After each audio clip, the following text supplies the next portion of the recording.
హల్లెలూయా. ఉద్యోగంలో టెన్షన్ అండి. ఎంతో ఒత్తిడి నేను ఫేస్ చేస్తున్నాను. ఉదయం లేచిన దగ్గర నుంచి ఒక ఒత్తిడితోనే నేను నా యొక్క డేని స్టార్ట్ చేస్తున్నాను. వైవాహిక జీవితంలో ఎంతో ఒత్తిడి. నాకు నా భార్యకు లేదా నాకు నా భర్తకు సఖ్యత లేదు, ప్రేమ లేదు. నాకు సరిగా నిద్ర పట్టట్లేదు. మానసికంగా ఎంతో ఒత్తిడి నేను ఎదుర్కొంటున్నాను. అలాగే సేవా జీవితంలో ఎంతో ఒత్తిడి. ఎంతోమంది మూర్ఖమైన ప్రజల మధ్యలో నేను సేవ చేస్తున్నాను. ఎంతోమంది నన్ను మోసగిస్తున్నారు. నేను ఎంత వాక్యం ఎత్తుచున్నప్పటికీ మరి నాకు చేదు ఫలాలే ఎదురవుతున్నాయి తప్పితే నేను మధురమైనటువంటి ఆ ఒక్క ఫలాలను అనుభవించలేకపోతున్నా. ఈ ఒత్తిడి ఎదుర్కొని నేను విసిగిపోయాను అని బాధపడుతున్నారా? దేవుని వాక్యము ఈ విధంగా తెలియజేస్తుంది. ప్రయాసపడి భారము మోయించినటువంటి సమస్త జనులారా నా యొద్దకు రండి, నేను మీకు విశ్రాంతిని ఇస్తాను.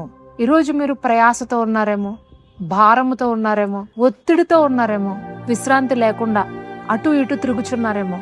దేవుని సన్నిధిలో ఎంతో గొప్ప విశ్రాంతి ఉందండి. ఈ యొక్క చర్చి చాలా ఎత్తైన కొండ మీద ఉంది. ఈ చర్చి పైకి రావడానికి మేము చాలా ట్రాఫిక్ లోంచి అలాగే ఒక పెద్ద కొండ ఎక్కి పైకి రావాల్సి వచ్చింది. ఆ ట్రాఫిక్ లోంచి వస్తున్నంతసేపు ఎంతో ఒత్తిడి మేము చూసాము.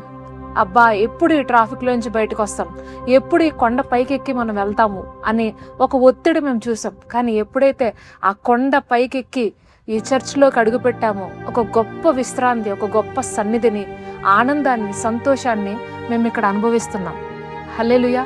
అందుకనే ఆయన సన్నిధిలో నిత్యము సుఖములు కలవు అని కీర్తనకారుడు తెలియజేస్తున్నారు.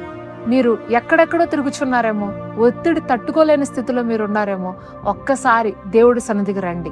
ఆయన సన్నిధిలో మోకరించి కూర్చోండి. మీ యొక్క ప్రతి టెన్షన్ని, ఒత్తిడి నుంచి దేవుడు మిమ్మల్ని దూరం చేసి ఒక గొప్ప సమాధానాన్ని, తృప్తిని, ఆనందాన్ని మీ హృదయంలో ఆయన అనుగ్రహిస్తారు.